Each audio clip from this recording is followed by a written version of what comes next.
እሺ ዛሬ ምን ተማራችሁ? ከአብርሃምና ከሩታ ምን ተማራችሁ? ደስ አላችሁ? አብርሃም ደግ አደረጋት ያስወጣት። ሩታ ለምን እንዲታርጊያለሽ? ደስ አላችሁ? ይሄ እንካ ሰላምታ ወደ ምን እንደሚወስዳችሁ ታውቃላችሁ?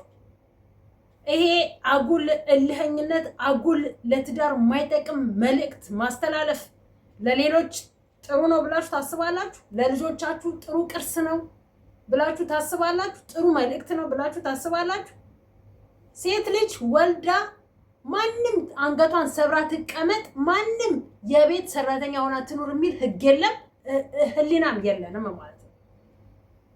ልጆች ወልጄ ተሰብሬ አልቀረውም፣ እግዚአብሔር ይመስገን። ማንም ወልዶ ተሰብሮ አልቀረም። ወልዳ ገና ከአራስነት ቤቷ እንዴት እንዲህ አይነት ነገር ይመጣላታል? ብታቀውምም ባታቀውምም መቀበል የለባትም። አይኖ ድራማ ነው፣ አይኖ ፕራንክ ነው፣ ግን መልእክቱ ምንድነው የሚያስተላልፈው ነው እንዴ?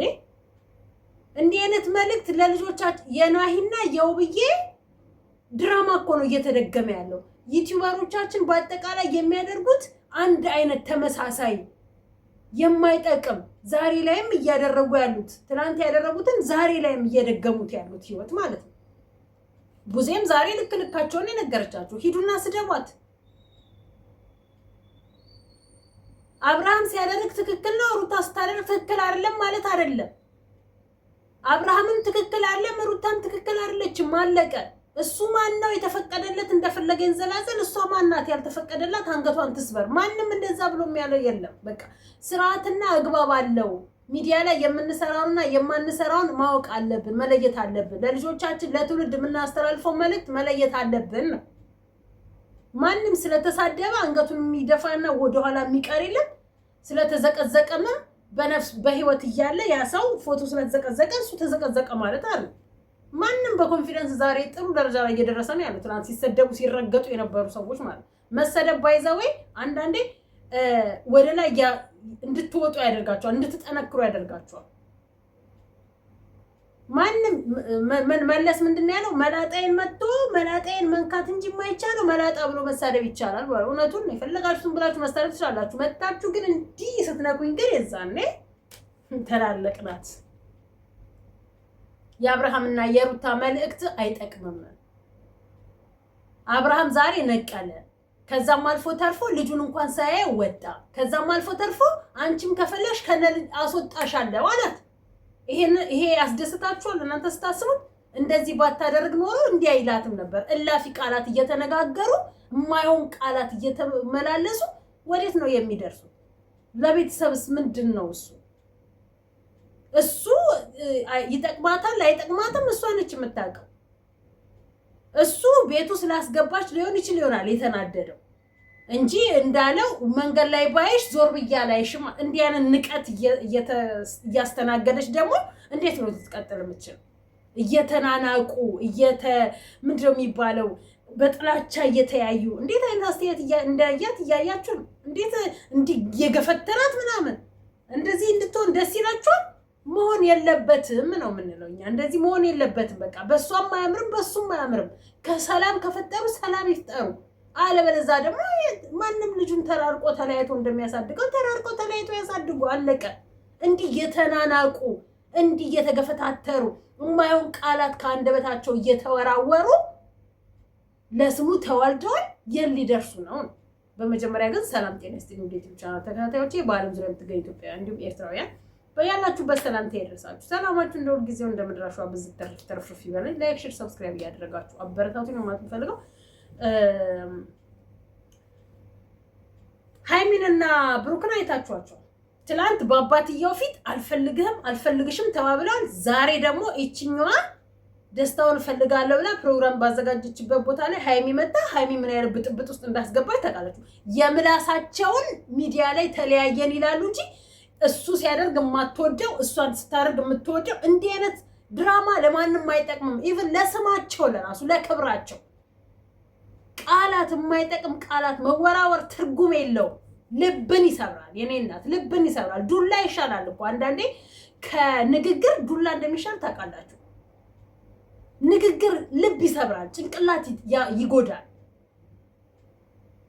ለምን ትሰደባለሽ? ለምን የማይሆን ቃላት ይወረወርባታል? ለምን የማይሆን ነገር ይነገራታል? ቢቀርስ እንዴ ፕራንኩ ቢቀርስ ድራማው ቢቀርስ አንገቷን ሰብራ ስብስብ ብላ ብትቀመጥስ? አንገት መስበር እኮ አይደለም ወንድ ማምጣት ሴት ማምጣት ብርቅ አይሆንብን እንዴ?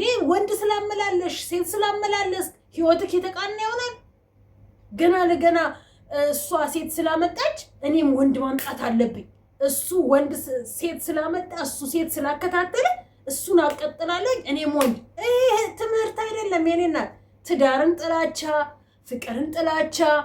አንዲት ሴት ልጅ ወንድ ልጅ እንዳታምነው፣ አንድ ወንድ ልጅ ሴት ልጅ አምኖ በትዳር ውስጥ እንዳይቆይ በፍቅር እንዳይቆያት የምናያቸው ዩቲዩበሮቻችን በአጠቃላይ በአንድ አመት ልዩነት ውስጥ ይገናኛሉ፣ ይፋቀራሉ፣ ቀለበት ፕሮሚስ ይደራረጋሉ፣ ይጋባሉ፣ ይወልዳሉ፣ ይለያያሉ። 2 አመት ከዛ የዘለለ የቆዩ ማንና አይታችኋል?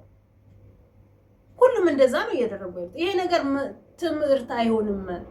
ለትውልድ እንዲያን መልእክት አናስተላልፍ። ትውልድ በፍቅር እንዲያመን በመከባበር እንዲያመን ፍቅር ሰላም ሆኖ ፍቅርን ትልቅ አድርጎ እንዲኖር እንጂ ፍቅር እስከ መቃብር መጽሐፉ ላይ ነው ያለው። ፍቅር እግዚአብሔር ነው እያልን የአንድን ሴትና ወንድን ግንኙነት እያራከስን እያወረድን እንዴት ነው ትውልድ ሊቀጥል የሚችለው? እንዴት ነው አንዲት ሴት ልጅ አንድን ወንድ አምና ትዳር ይዛ ፍቅር ጀምራ አግብታ ወልዳ ተሰብስባ ትዳር ውስጥ ልትኖር የምትችለው? ለምን ለሌሎች አርአያ እንሆናለን? ለምን ለሌሎች መጥፎ መልእክት አስቀምጠንላቸው ነገ ግን እኛ ሰላም እንሆናለን? ከዛ በኋላ እነዛኛዎቹ ደግሞ እነሱ እኮ እንዲነበሩ እያሉ እየተዉ የራሳቸውን ህይወት ደስተኛ ሆነው እንዳይኖሩ እናደርጋለን። ይሄ ነው እኔ መልእክቴ እንጂ ሩታን ሴት ስለሆነች ስለወለደች አንገቷን ደፍራ ሰብራ ቤት መቀመጥ አለባት፣ ገረዶና መኖር አለባት። በፍጹም ማንም አይፈቅድም፣ ማንምም አይልም። ወንድ ስለሆነ ዘንጦ ወጥቶ የፈለገውን ሴት አገላብጦ ይገባል ማንም አይልም። ወንድ ልጅ እንደ ወንድ ቆፍጠን ሲል፣ ሴት ልጅም እንደ ሴት ስርዓቷን ራሷን አስከብራ ስትኖር ነው የሚያምረው። ሚዲያ ላይ ተለያይተናልና ከጀርባ ደግሞ የራሳቸውን እንትን ለማሳመር ብለው የማይሆን ብጥብጥ ውስጥ ይገቡና ድራማቸውን ማርዘም ማለት ነው። የማይሆን እልህ ውስጥ መገባባት የት እንደሚያደርስ እያየን ለትውልድ እንዲህ አይነት መልእክት አታስተላልፉብን ነው። አለቀ። ሌላ ነገር የለንም። እንዴት እየናቀ እንደሚያናግራት ያታችኋል። እንዴት እየናቀ እንደሚመልሳት፣ እንዴት እንዲህ አንገታቸውን እንትን ብሎ ቤቱ መሆኑን ሲያቅ ለምኖ ግቢ እንዳላት የፈለገችውን እዛ ቤት ውስጥ ማድረግ አትችልም። ከኔ ውጪ ማንም እዛ ቤት ውስጥ መግባት አይችልም ነው በቃ። እሱ ቤቱን ስለሰጣት ብቻ ማለት ነው። የኪራይ ቤት ነው። በዚህ አይነት የኪራዩ ቤት እንደዚህ ያለ ነገ በስሙ የገዛላትን ቤትም ማንም ሊደርስበት አይችልም ብሎ ሊል ማለት ነው። ከዚህ ሁሉ በቃ ተለያይተዋል አለ ወይ ተለያይተው በቃ ልጁን በውጪ ይዛ ሄዳ ማገናኘት ወይም ደግሞ ቤቷ እንዳይደርስ ማድረግ። እነሱ ብለው ነው ድራማ እያደረጉ ያሉት ፈረንጁና ወንድሟ ማለት ነው። የማይጠቅም ነገር በእነሱ ህይወት ላይ ሲደረግ የማይወዱትን ነገር በእህታቸው ላይ እንዳይነት ጨዋታ መጫወት። ሲቃጥል ደግሞ ሌሎቹ ምንድነው የሚሉት? ልጁን ሄርሜላ ነች የላከችው ነው የሚል። እንግዲህ የቡታጅራ ልጆች ምን ያህል የዘቀጠ ድራማ እየሰሩ እንዳለ እያያችሁ ነው። ልጁን ግማሹ ሄርሜላ ነች የላከችው ይላል፣ ግማሹ ልጁን ማን ነው የላከው ነው የሚባለው። ልጁ ሲጀመር ውጪ ነው አያውቀውም። ውጪ ሄደ ልጅ አይደለም፣ እዛው የሚታወቅ ልጅ ነው። ግን ድራማ እንደሆነ እናውቃለን። በዚህ ድራማ ውስጥ ምን አይነት መልእክት ነው የምታስተላልፉት ነው? አለቀ። በነገራችን ላይ ሄለንና እንትና እንኳን ናቲ እንኳን ከ2 አመት በኋላ እኮ ተመልሰው ተገናኝተዋል። ተመልሰው ሲገናኙ ግን አሁን ላይም ወደ ድሮ ፍቅራቸው ሊመለሱ እሷ ከሌላ ተገናኝታለች፣ ሌላ ህይወት ጀምራ ነበረ፣ ተለያይታለች፣ አልሆነላትም። ከዛ ግን አሁን ብቻዋን ቤት ውስጥ በታመችበት ሰዓት ላይ ነቀር ያገኛት የተገናኙት ድንገት ሰርፕራይዝ ነው ያደረጋት። ዛሬ ደግሞ ደስ የሚል ውሎ አብረው እየዋሉ ነው። እንዴት ነው አንዲት ሴት ልጅ ወዲያው አፍቅራ ወዲያው ረስታ ከዛ ሌላ? ይሄ ነው ሚዲያ ላይ መልዕክት እየተስተላለፈ ያለው። በቃ ፍቅር ዝም ብሎ በቃ ለጊዜው አብረሽ መኖር ብቻ፣ ለጊዜው ስሜት ብቻ ፍቅር። ይሄ አይደለም ፍቅር። የኔ እናት ምን አለበት አንዲት ሴት ልጅ በስነ ስርዓት ወዳና አፍቅራ የምር ወዳ ቤተሰቦቿ ላይ ቁጭ ብላ 2 አመት አፍቅራው ከ2 አመት በኋላ አብረው መኖር ብትጀምር። ሁሉ ነገር ወዲያው ይሄ ነገር ለምንም አያዋጣም፣ ለምንም አያዛልቅም። ለራሳችሁ ስም ለቤተሰቦቻችሁ ስምና ክብር ራሱ አይመጥንም። አለቀ። ሲጀመር እኔ በጣም ዘናን ያደረገኝ ዛሬ የአብርሃምና የሩታ እንትን ማለት ነው። አብርሃም በጣም ሆት ሆኗል፣ ተናዷል።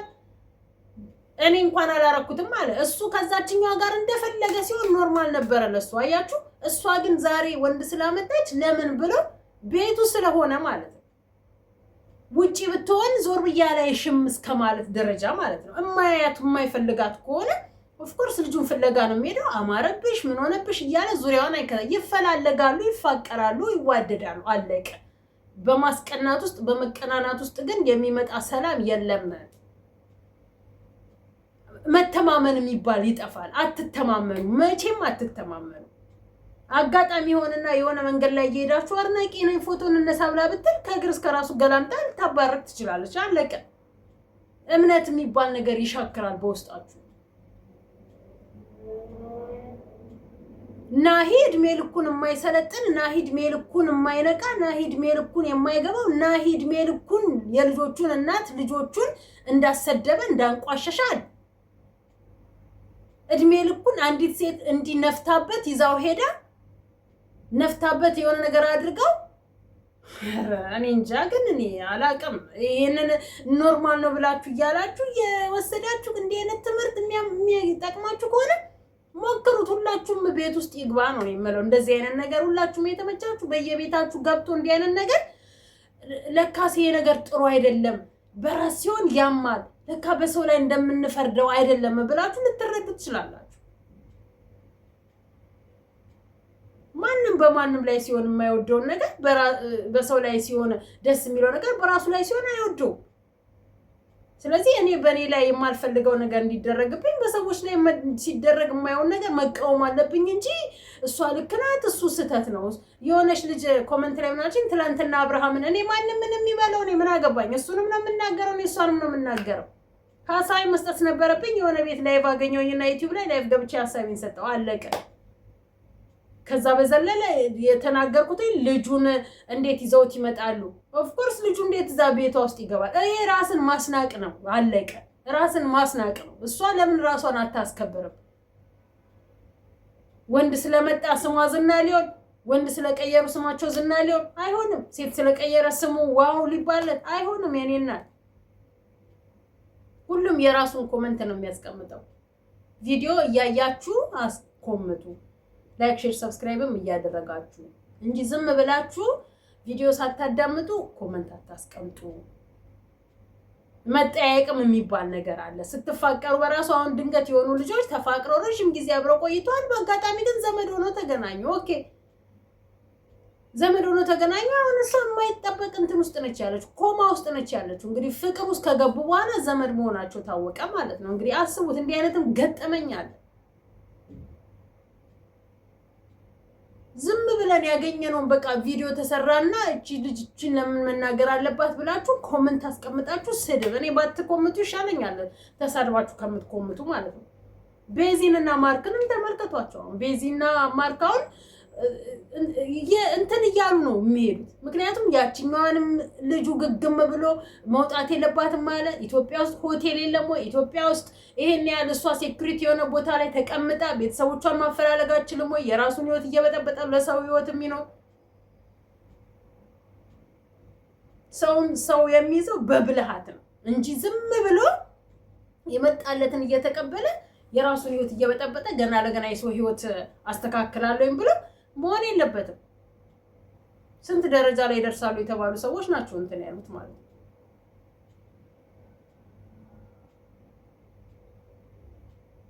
አንዳንዴ የምንናገረውንም እየለየን ብንናገር ጥሩ ነው ማለት የምንሳደበውን ስድብ ማለት ነው። አሁን እንደውም ናሂን እና ልጅቷን እንከሳለን እያሉ ነው። ናሂ ከዚህ በፊት በዛችኛዋ ስንት ደረጃ ላይ ደርሶ በጸበል ዳነ፣ ከሚስቱ ጋራ ሰላም ፈጠረ፣ ሰላም ህርቅ አወረደ ሲባል ጭራሽ እችኛዋንም ደግሞ አይናቸው እያየ አይናቸው ስር እንደዚህ ረጅታበት ይዛው ወዲያው ቀይራ ይዛው ስትሄድ ጸጥ ነው ያሉት። አንዴ ለምን ምናምን አይነት ነገር ድራማቸውን ማርዘም ማለት ነው። ይሄ መልእክት ለማንም አይጠቅምም ነው አለቀ። በጣም ብዙዎች እንዲህ አይነት መልእክት ለማንም የሚያስተላልፉት ነው የሚሉት እያየን እየሰማን እንዲህ አይነት መልእክት ሰው ትዳርን እንዲጠላ፣ ሰው ፍቅርን እንዲጠላ፣ ሰው ተዋዶና ተማምኖ እንዳይኖር የሚያደርግ መልእክት ነው። ስለዚህ ይሄ ነገር እስከየት ድረስ ነው የሚሄዱት? ኦፍ ኮርስ የነሱ ድራማ ነው፣ ነገ ሰላም ይፈጥራሉ። ግን መልእክቱ ግን ለትውልድ አይጠቅምም ነው አለቀ። እነሱ በሚሰሩት ድራማ ልክ የሚያገኙ ከሆነ ትውልዱን ነገ ከነሱ አይቶ ሁሉንም ከጀርባቸው እየሄደ እያየ የነሱን ህይወት መቀጠል ሲፈልግ ፍቅርን አምኖ ትዳርን አምኖ አይገባበትም። እምነት የሚባል ነገር ይጎለዋል። አለቀ። ያውን በዚህ ዘመን ማለት ነው ነገራቶች ሁሉ ሲምፕል በሆነበት ነገራቶች ሁሉ ቀለል ባሉበት ዘመን ላይ መተማመን በጣም ይከብዳል። እንኳን በእንደዚህ ያሳይታችሁት ለትውልዱ ትላንትና ማን የሚባለው ልጅ መጣ ኢትዮጵያ። ባክግራውንዱን ግን ማንንም ያወቀው የለም። ወደ ኋላ ዞር ብለን ባክግራውንዱን ስናይ በፊት የዛሬ ስንት ዓመት ነው በጣም የሆነች ልጅ እሱን ስትከታተል አይና እናትየው አስጥላታለች። በጣም ባለጌ ጋጦጥ ባለጌ የወንድና የወንድ እንትን የሚያደርግልሽ ስለሆነ አስቁማታለች። እሱን አሁን በቃ ሚሊዮን ህዝብ ተከታይ ስላለው ብሎ በሚሊዮን የሚቆጠር ህዝብ ኢትዮጵያ ውስጥ ቆሞ ጠበቀው። መልእክቱን ግን ምን እንደሆነ ማንም የሚያውቅ የለም። ድርጊቱን ስራው በቃ እንዲህ ብቻ ኢትዮጵያን ስለወደደ ኢትዮጵያን ማየት ስላለበት እንደገና ደግሞ አሁን ማን ነበር ብሩክ ኒውስ እሱ ነው ይመስለኛል ብዙዎችን ወደ ኢትዮጵያ እንዲገቡ የሚያደርገው ማለት ነው። ዲዲጄ የሚባል የሆነ በጣም እነሱንም እንደዚህ ብሎ ሲል እስቲ ብዬ ስልኬን ወደኋላ አድርጌ ዘፋኙን እንዲጽፌ ሳይ የሚዘፍኑት ዘፈን የሚያደርግ ለትውልዱ በቃ ሀገራችን አሁን በአሁን ሰዓት ላይ ሰለጠነ እየተባለ ሰው በጣም የሌለ ነቅሏል፣ የሌለ ሄዷል። በፋሽን ልብስ የሚመጣልን የምንለብሰው በፋሽን ስታይል የተለያዩ ነገሮች የሚመጡን የምንጠቀማቸው በአጠቃላይ ከእንደነዛ አይነት ማህበረሰብ የመጣ ነገር ስለሆነ ከአሁን በኋላ ያለው ትውልድ ሰውነቱን በተቱ ያጨማለቀ ሰውነቱን በተለያየ ይሄ በመበሳሳት ያጨማለቀ እንዲህ አይነት ትውልድ ነው የምናየው ከአሁን በኋላ። ያስፈራል ከአሁን በኋላ የምናየው ትውልድ ማለት ነው። እና እውነት ለመናገር በጣም እግዚአብሔር የመጨረሻችንን ያሳምርልን ነው እንጂ ምንም እና ለስድብ አትቸኩሉ። አሁን እምላችሁ ለስድብ አትቸኩሉ። ላይክ፣ ሼር፣ ሰብስክራይብ ብቻ እያደረጋችሁ መልካም ሀሳብ ኮሜንት አስቀምጡ። ይሄ ቢሆን ይሄ አይደለም እንዲህ ቢሆን እንዲህ ነው ይባላል እንጂ ስድብ ማንንም እንትን አይቅ። እግዚአብሔር ይመስገን ደግሞ የልጆች እናት ነኝ። ቴንክ ዩ ጋድ። አመሰግናለሁ። እንደናደሩ